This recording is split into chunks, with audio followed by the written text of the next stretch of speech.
Chapter 4, Task 2, Finding Solutions Graphically. Solving a system of equations means to look for the crossing points of two lines. And that's very similar to what you learned in Task 1. The difference in this task is now we're going to work with word problems. If you see a word problem with more than one equation in it, that means to write all equations, and they're usually two, and then find the crossing points in Desmos. That's right, we're going to be using Desmos again. When you think of, or when you do this for word problems, it usually only wants one of the numbers in the coordinate point. So let's go ahead and open up Desmos if you haven't already. All right, let's go ahead and try the first example. It says, Alice and Bob go to the supermarket for Halloween candy. Alice spends a total of $79.50 on bags of Hershey's chocolate and 2 bags of Starburst.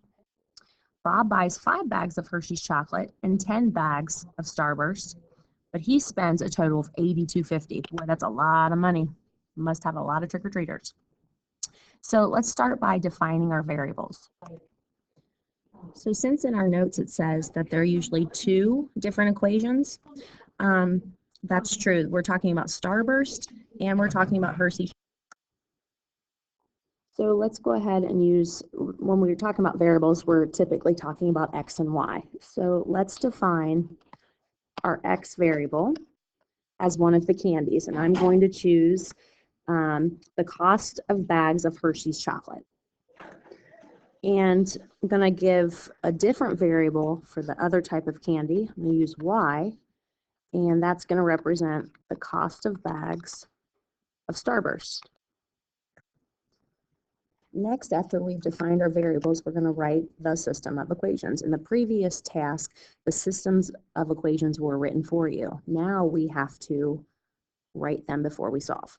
So I've highlighted in this word problem Alice's situation. She has 8 bags of Hershey chocolate, and I'm going to go to where I define my variables. So I'm going to give Alice, yep, her name's Alice. I'm going to give her 8 bags. Yes, I'll write hers in green. I'm going to give her 8 bags of Hershey, and she bought, let's see, under green, she bought 2 bags of Starburst. So I'm going to put the 2 by the Y because I defined in my variables that Y represents the bags of Starburst. And then I want to see how much total Alice spent. And I got to go back to the word problem again, and I see that Alice spent $79.50. So let's do the same for Bob. He bought 5 bags of Hershey chocolate. And again, I go to where I define my variables. So I'm going to put a 5 in front of the X because X represents the chocolate. And he's adding 10 bags of Starburst. So I'm going to put the 10 with the Y because, again, the Y represented the Starburst. And then I'm going to look at how much total he spent. He spent $82.50. Now we have our 2 system of equations. We're going to go open up Desmos and put these equations in. Once you open up Desmos, you're going to put the 2 equations in, and let's graph the first one. This one's Alice's, and then we're going to graph the second one, which is Bob's. We're going to look for where they cross, just like we did in the previous task, but since we're finding, we're trying to find how much Starburst cost. Again, Starburst, we got to go up to where we defined our variables. Since Starburst were represented by the variable Y, we're going to look for the Y value of where they cross.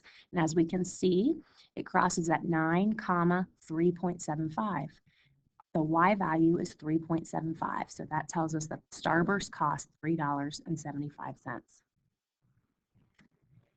Next example says for Socktober, students are selling orange socks and black socks. I'll clear out my Desmos. There are 94 pairs of socks in total.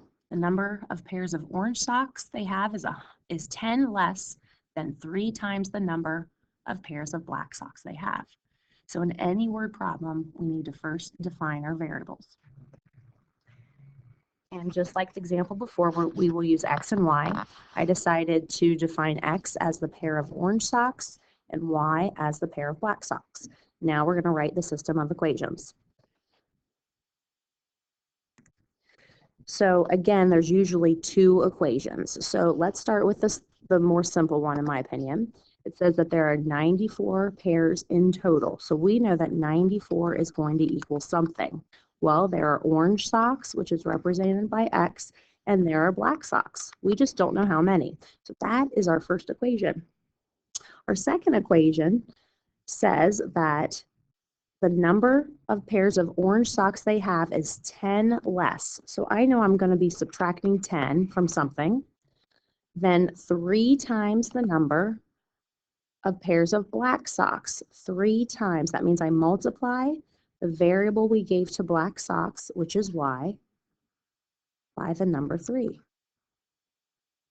And since it says the number of pairs of orange socks they have is 10 less than 3 times the number of pairs of black socks they have. So I'm going to make that equal to X. How many pairs of black socks do they have? Once we have our two equations, we're going to go back to Desmos. I plugged in the first equation, which is 94 equals X plus Y. It gave me a line. And then the second equation, 3Y minus 10 equals X, gave us another line. We are looking for the Y value because it's asking for how many pairs of black socks do they have. If you're unsure of which variable you're looking for, make sure you go back up here to where you defined it. Y equals pair of black socks. We're looking for black, so we're looking for the Y value, and as I can see, it is 26. All right, let's move on to the next page.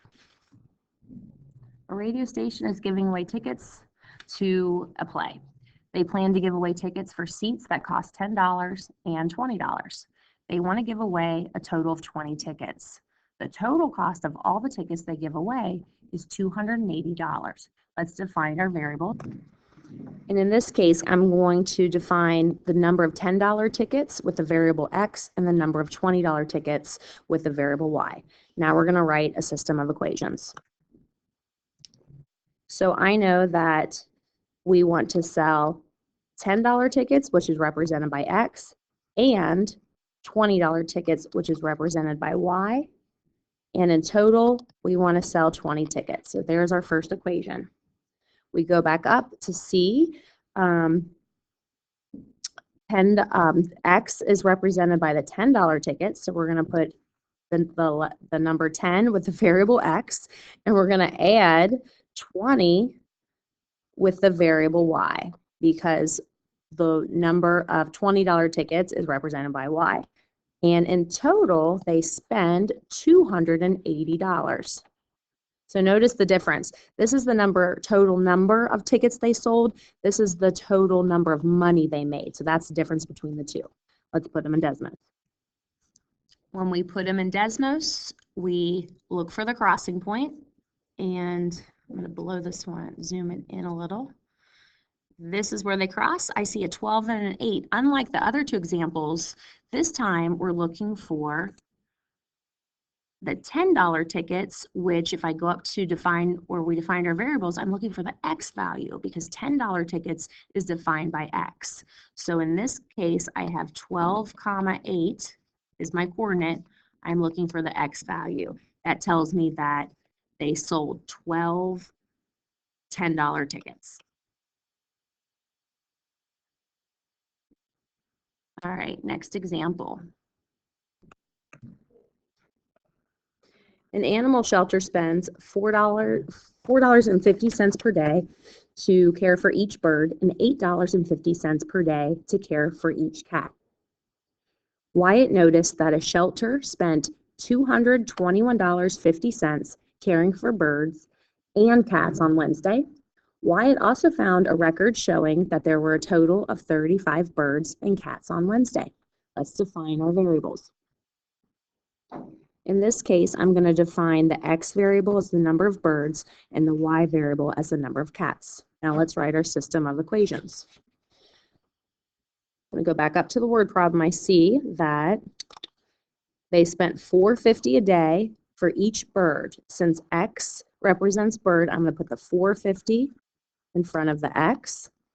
And they spent $8.50 a day for cats. And I'm putting the $8.50 in front of the Y because that represents cats.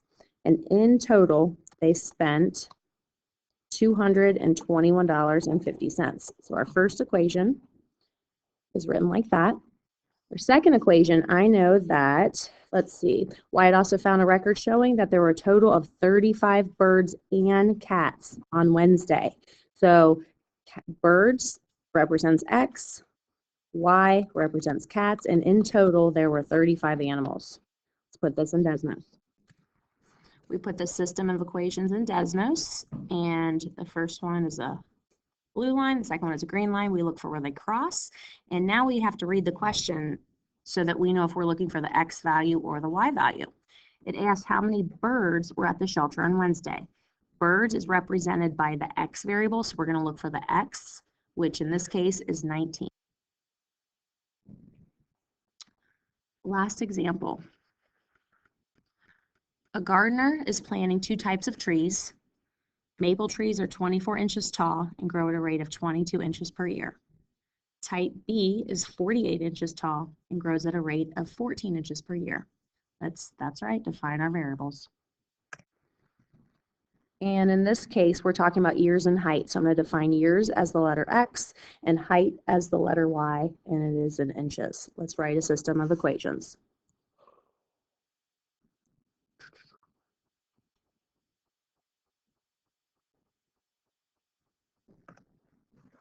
Since we're talking about 2 different types of trees, we're trying to find the height of each of these trees. So in each of our equations, we're going to start with Y equals, because we want to find the height that they will grow. Well, the first one we're talking about is a maple tree, and it says they are 24 inches tall. So we're going to start with 24, and we're going to add the rate of 22 inches per year. Since X represents year, we're going to put the 22 at the X.